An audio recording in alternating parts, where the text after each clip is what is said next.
দীক্ষা মন্ত্র কাকে বলে? এই বিষয়ে বিষ্ণু জামল নামক গ্রন্থেতে লেখা আছে, দিব্য জ্ঞানম যথো দদ্যাৎ কুর্যাৎ পাপস্য সংখ্যায়ম তস্মাদ দীক্ষিতি সা প্রুক্তা দেশিকে তত্ত্বতু কোবিদে।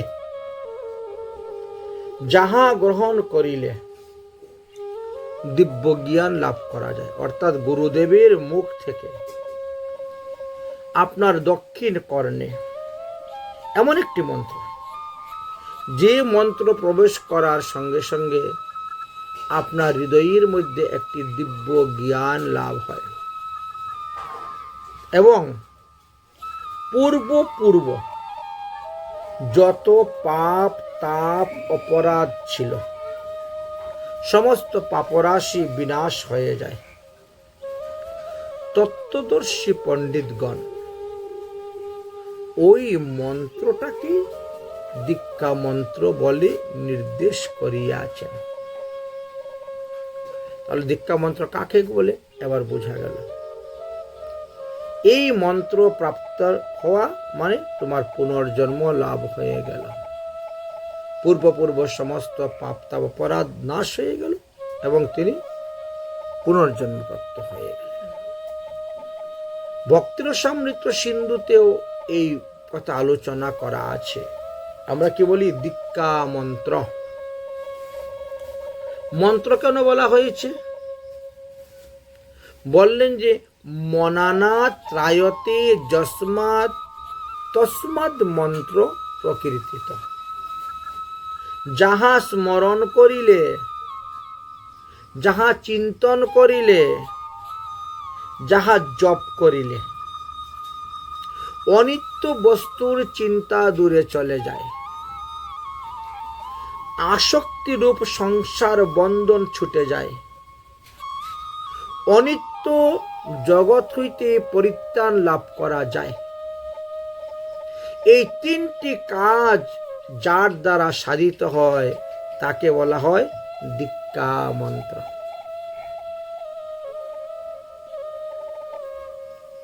অতএব দীক্ষা মন্ত্র চারটিখানি কথা নয়, একদম সাধারণ বস্তু নয়, বিশেষ বস্তু। এখন বলছেন অনেকে অনেক স্থানে অনেকভাবে দীক্ষা মন্ত্র নিয়ে থাকেন। দেবদেবীর মন্ত্র হইতে কৃষ্ণ মন্ত্র শ্রেষ্ঠ।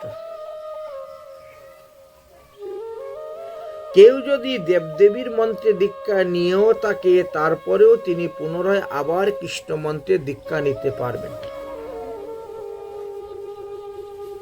কেউ যদি কোনো অসৎ গুরু বা অপসম্প্রদায় থেকে দীক্ষা নিয়ে থাকেন, তাহলে তিনি পুনরায় আবার সম্প্রদায়ের অন্তর্ভুক্ত সদ্গুরুর কাছ থেকে দীক্ষা নিতে পারবেন। ভগবান শ্রীকৃষ্ণের মন্ত্রের মধ্যে আবার অক্ষর বৈশিষ্ট্য দীক্ষা মন্ত্র আছে।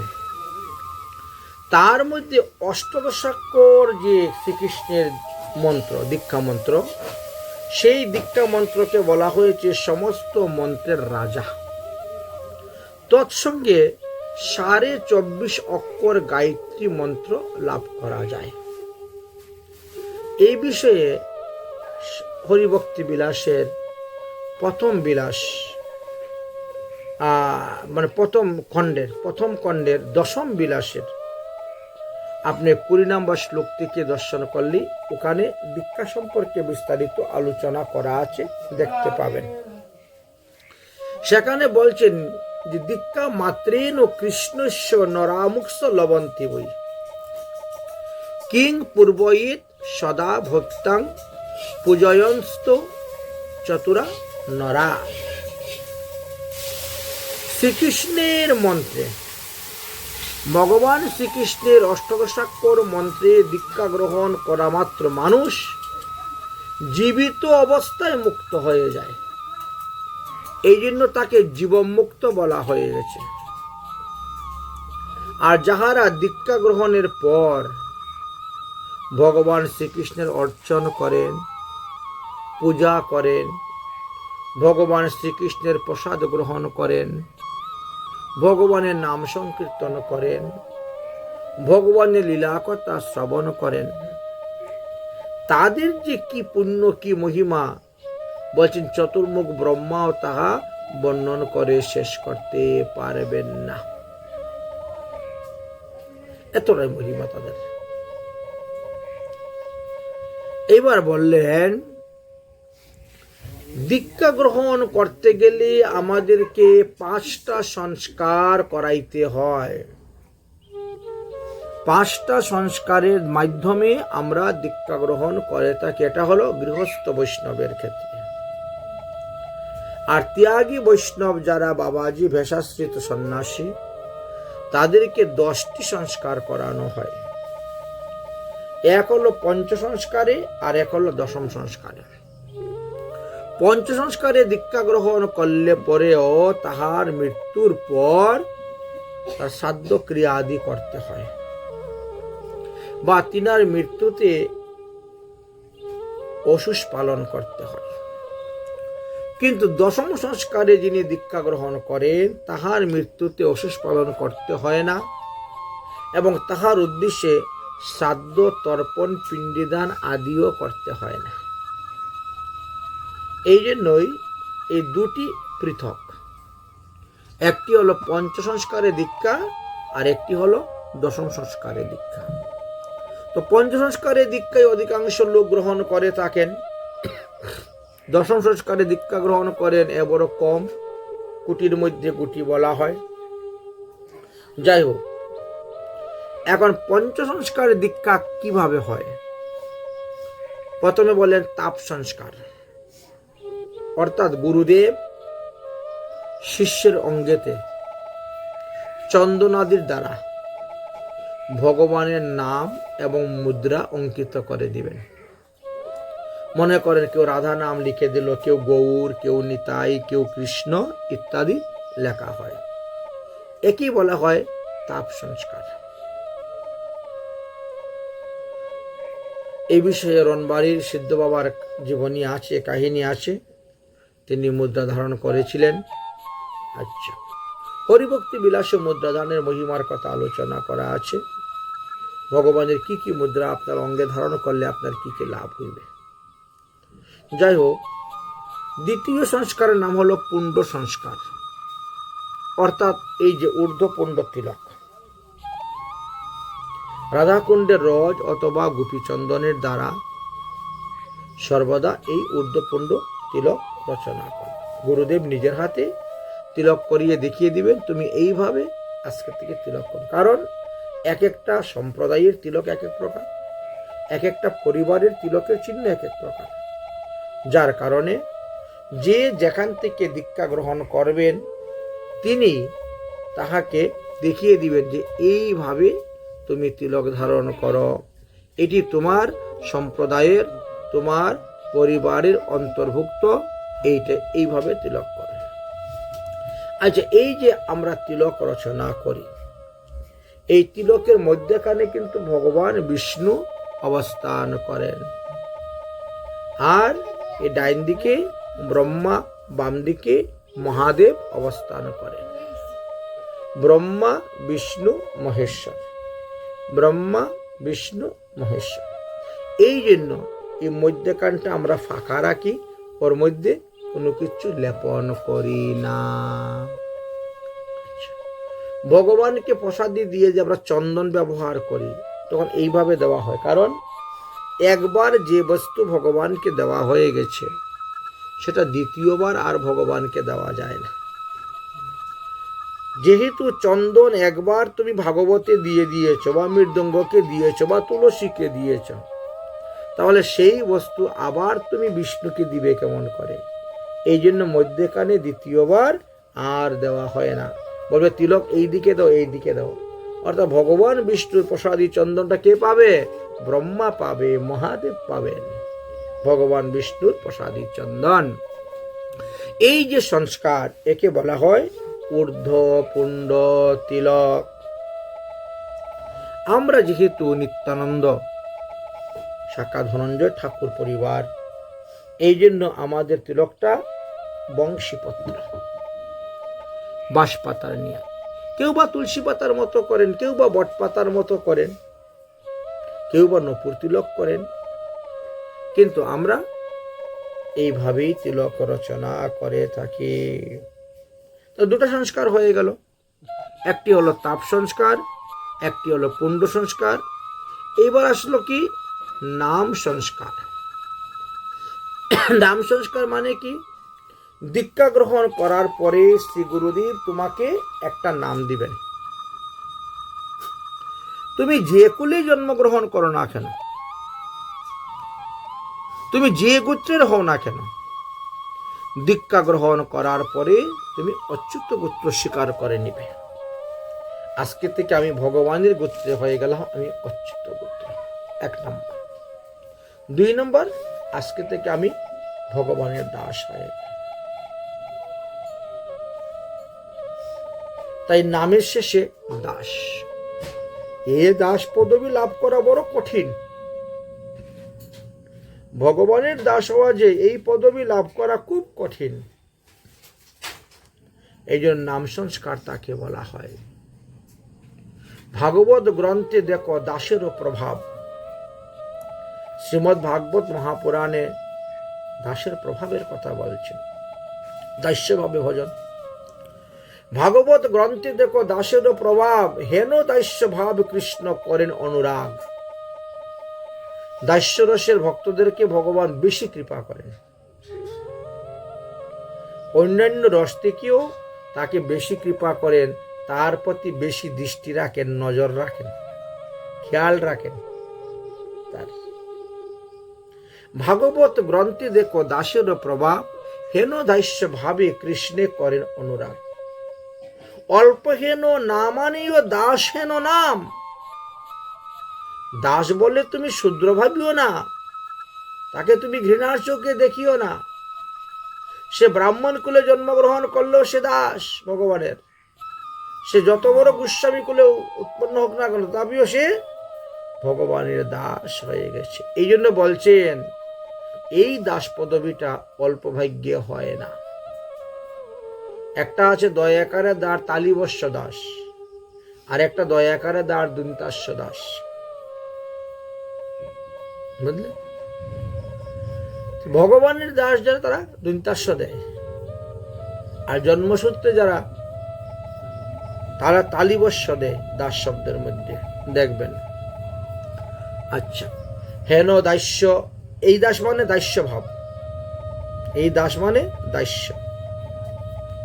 ভগবান একমাত্র প্রভু, আমি হলাম দাস। আমরা তো জীব, জীবের স্বরূপ নিত্য কৃষ্ণ দাস। সব জীব ভগবানের দাস, কিন্তু এটা অনেকে স্বীকার করতে চায় না, মেনে নিতে চায় না। তাহা বলিয়া হয় জীব পরমায়ার পাশ। এখানে বললেন অল্প হেন নামানীয় দাস হেন নাম। অল্প ভাগ্যে দাস নাহি করেন ভগবান। যাকে তাকে ভগবানও তিনার দাস রূপে গ্রহণ করেন না। বহু জন্ম যারা সাধন ভজন করে এসেছে, ভগবান তাদেরকে তার চরণের দাস করে রাখেন, কৃপা করে থাকেন। এই জন্য অল্প ভাগ্যের দ্বারা হয় না। অল্প ভাগ্যে দাস নাহি করেন ভগবান। এতে প্রমাণিত হলো কি? বহু কোটি জন্ম যে করিল নিজ ধর্ম, অহিংসা অমায়ায় যে করে নিজ কর্ম, অহনিশি দাস্যভাবে যে করে প্রার্থনা, গঙ্গালব্য হয় কালে বলি নারায়ণা। ভবে হয় মুক্ত সর্ববন্ধনের বিনাশ, তবে সে হইতে পারে গোবিন্দের দাস। এই জগতে যারা গোবিন্দের দাস হয়েছেন তারা বহু ভাগ্যবান। কেন? এই 3টা পয়ারের মধ্যে বলে গেলেন। এক হলো বহু কোটি জন্ম থেকে তারা স্বধর্ম পালন করে আসতেছে। বহু কোটি জন্ম, 84 লক্ষ নয়, তার উপরেও, মানে কয়েকবার 84 লক্ষ যোনি ভ্রমণ করেছে, 1-2 বার নয়। বহু কোটি জন্ম যে করিল নিজ ধর্ম, অহিংসা, মানে কোটি জন্মের মধ্যে যে জীব হিংসা করে নাই, পানি হত্যা করে নাই। বহু জন্ম করিল যে নিজ ধর্ম, অহিংসা অমায়ায় যে করিল নিজ কর্ম।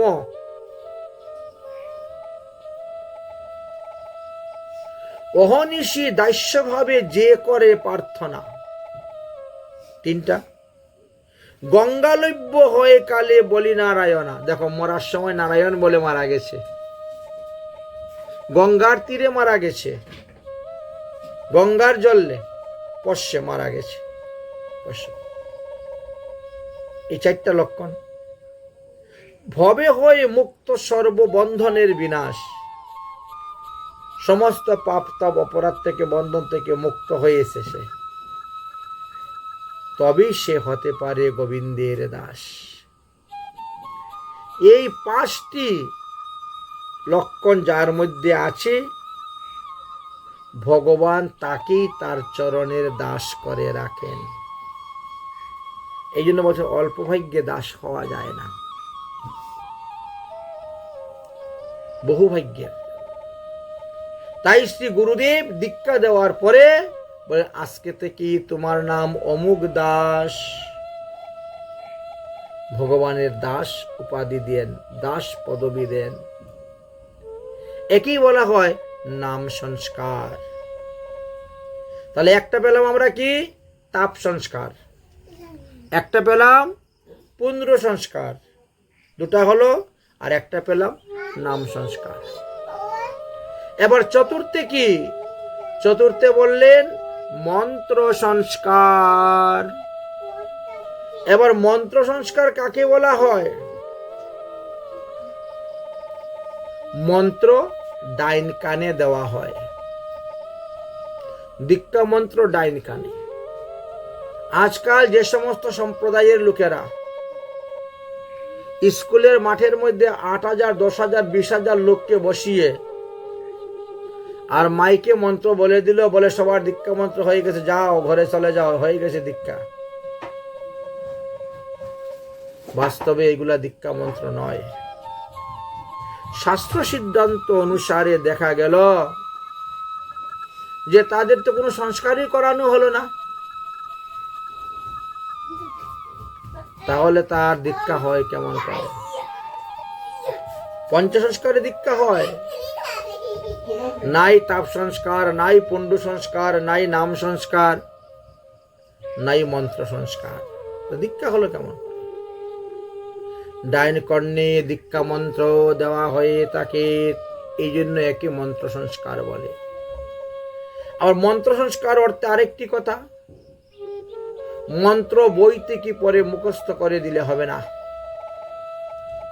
মন্ত্র আসতে হবে গুরু পরম্পরা অনুসারে। যার গুরু পরম্পরা নাই তার মন্ত্র শক্তি নেই। এই মন্ত্রের দ্বারা কখনো সিদ্ধি লাভ করা যায় না, যাবে না। সম্প্রদায় বিহীন মন্ত্র নিষ্ফলামতা, এগুলো আমরা পাবো পরে, সেগুলো সব পারবো। গেল 4টা মন্ত্র সংস্কার। মননা তায়তে যস্মাৎ তস্মাৎ মন্ত্র প্রকৃতিবি, এটা ভক্তি সন্দর্ভে বলেই গেছে। তাহলে মন্ত্র সংস্কার হলে পরেই সেই মন্ত্র কাজ করে। আবার মন্ত্রের যে গুরু অর্থ সেটাও জানিয়ে দেন গুরুদেব, এই মন্ত্রের এই অর্থ। মন্ত্রস্থ মন্ত্র চৈতন্য না জানলে হয় না।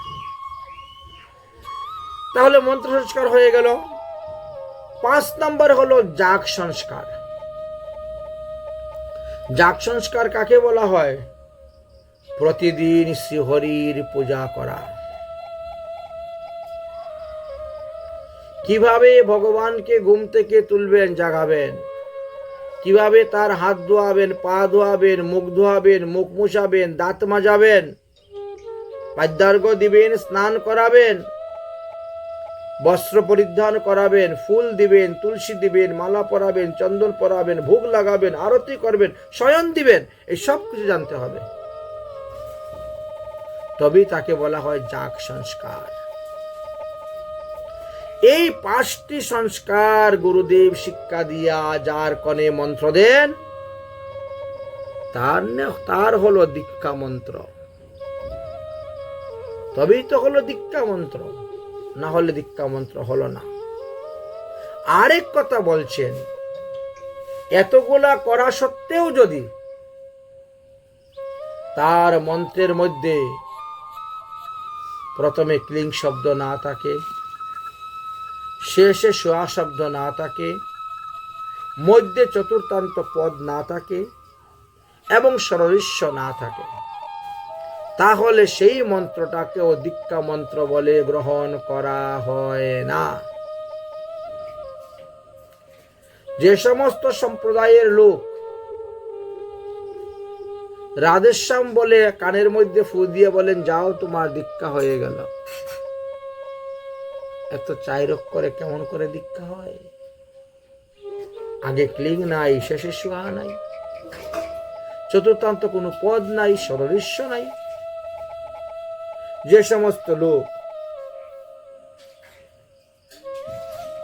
শুনলাম এখন নতুন নতুন বেরিয়েছে, শ্রী রাধা রমন বলে কানের মধ্যে ফু দিয়ে দিলেন, যাও তোমার দীক্ষা হয়ে গেছে, তাও তো নাই। শ্রী রাধা রমন 6 অক্ষর হয়, কিন্তু আগে তো ক্লিং নেই, শেষে তো সোহা নেই, মধ্যে চতুর্থান্ত পদ নেই, ষড়ঋষ্য নাই। তো এইরকম কিছু নতুন নতুন সম্প্রদায় বেরিয়েছে, যাদের দীক্ষা মন্ত্রের সঙ্গে শাস্ত্রের কোনো মিল পাওয়া যায় না।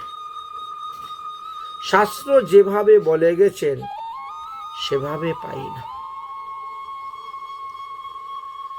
এতদ ভিন্ন রাস ও উল্লাস নামক একটি তন্ত্রশাস্ত্র আছে আমাদের।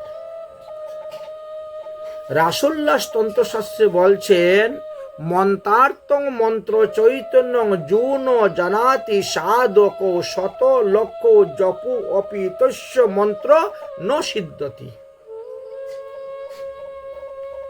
দীক্ষা গ্রহণ করার পরে দীক্ষা মন্ত্রের যে প্রকৃত অর্থ, সেটা তুমি গুরুদেবের কাছ থেকে জানো, শুনো, বুঝো, শিখো। তারপরে সেই মন্ত্রস্থিত দেবতার ধ্যান করো। মন্ত্র জপ করার সময় ওই মন্ত্রস্থিত দেবতার রূপের ধ্যান করো, তার রূপমাধুরী, বেণুমাধুরী, গুণমাধুরী, লীলামাধুরী চিন্তন করো, আর তার নাম জপ করে যাও। এই জন্যই রাস উল্লাস গ্রন্থেতে বললেন, মন্ত্রার্থ মন্ত্র চৈতন্য জুন জানাতি সাধক শত লক্ষ প্রজপু অপি তস্য মন্ত্র ন সিদ্ধতি। মন্ত্রার্থ না জানলে 100 লক্ষ বার সেই মন্ত্র জপ করলেও সিদ্ধি লাভ হয় না। এই জন্য আমাদের মহাজনগণ হরিনামের পর্যন্ত অর্থ করে গিয়েছেন। এই যে 16 নাম 32 অক্ষর, এই 16 নাম 32 অক্ষরের অর্থ আছে। এই অর্থ যদি না জানো তাহলে হরিনাম জপেও সিদ্ধি হয় না। তাই প্রতিটি মন্ত্রের যথার্থ অর্থ তোমাকে জানতে হবে। সেই মন্ত্রের ইষ্ট দেবতা কে তাকে জানতে হবে, তাকে চিনতে হবে এবং তার মন্ত্র প্রতিদিন নিত্য নিয়ম অনুসারে জপ করতে হইবে।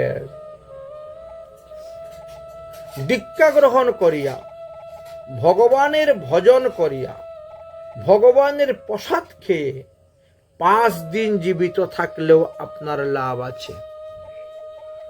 কিন্তু দীক্ষা গ্রহণ না করে, ভগবানের সেবা পূজা না করে, ভগবানের প্রসাদ গ্রহণ না খেয়ে আপনি যদি কল্পকাল বেঁচে থাকেন তথাপিও আপনার কোনো লাভ নেই।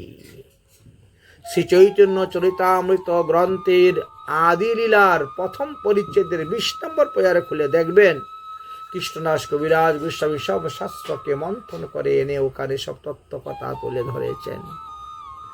জীবিত বিষ্ণু ভক্তং বরং পঞ্চদিনানৈব নতু কল্প সহস্রাণী ভক্তিহীনস্য কেশবে। দেবদেবীর পূজা করে সিদ্ধি লাভ করে জগতে মান যশ প্রতিষ্ঠা দেখাইয়া এক কল্পকাল বেঁচে থাকলেও কোনো লাভ হবে না আপনার। আর ভগবান বিষ্ণুর ভক্ত হইয়া বিষ্ণু প্রসাদ খাইয়া বিষ্ণু পূজা করে 5 দিন যদি বেঁচে থাকেন তথাপি আপনার লাভ।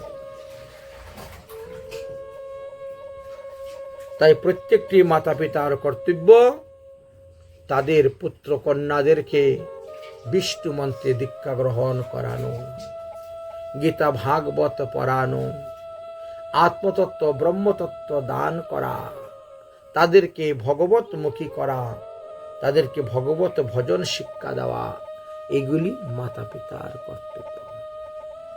যুবতী পুত্রবতী যুবতী জগসুই রঘুবর যাসু সুত হই। রঘুবর ভকত যাসু সুত হই বলছে তাকেই মা বলা হয় যে মা কৃষ্ণ ভজনের উপদেশ দেন সন্তানকে, তিনি হলেন মা। আর বংশে যদি একজন সৎপুত্র বৈষ্ণব পুত্র হইতে পারে তাহলে তো বংশের মুখ উজ্জ্বল হয়ে গেল। সত্যত্ব শাস্ত্র বাক্য অনুসারে লেখা আছে, কুলং পবিত্র জননী কৃতার্থ বসুন্ধরা বা বসতিশ্চ ধন্যা নিত্যন্তি স্বর্গে পিতর অপি তেষাং যশাং কুলে বৈষ্ণবানাম ধ্যায়া। যে কুলেতে বৈষ্ণব সন্তান জন্মগ্রহণ করেছেন সেই কুল ধন্য, যে গ্রামেতে বৈষ্ণব সন্তান জন্মগ্রহণ করেছেন সেই গ্রাম ধন্য, যে দেশেতে বৈষ্ণব সন্তান জন্মগ্রহণ করেছে সেই দেশ ধন্য। কারণ একজন বৈষ্ণবের দ্বারা একটা দেশ পর্যন্ত উদ্ধার হতে পারে। যেমন গোকর্ণের দ্বারা সমস্ত গ্রামবাসীগণ উদ্ধার হয়ে চলে গিয়েছিলেন। মহারাজ হরিশ্চন্দ্রের দ্বারা সমস্ত গ্রামবাসীদেরকে নিয়ে তিনি উদ্ধার করে চলে গিয়েছিলেন।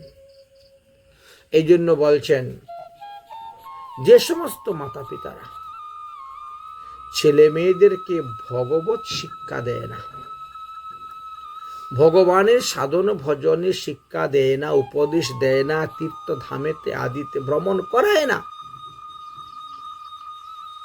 তারা কি বলে মাতা শত্রু পিতা বৈরী। সেই রকম মাতা পিতারা শত্রু সমতুল্য, বৈরী সমতুল্য। বললেন এই জন্য মাতা পিতাদের কর্তব্য হলো ছোটবেলা থেকেই শিশুদেরকে ভক্তিপথে শিক্ষা দেওয়া। একটা বাঁশ বলেন আর কাঠ এই গাছের ডাল বলেন যাই বলেন, যতক্ষণ সে কাঁচা থাকে নরম থাকে তখন যেমন খুশি তেমন তুমি বাঁকা করতে পারো, ভাঙবে না, ফাটবে না।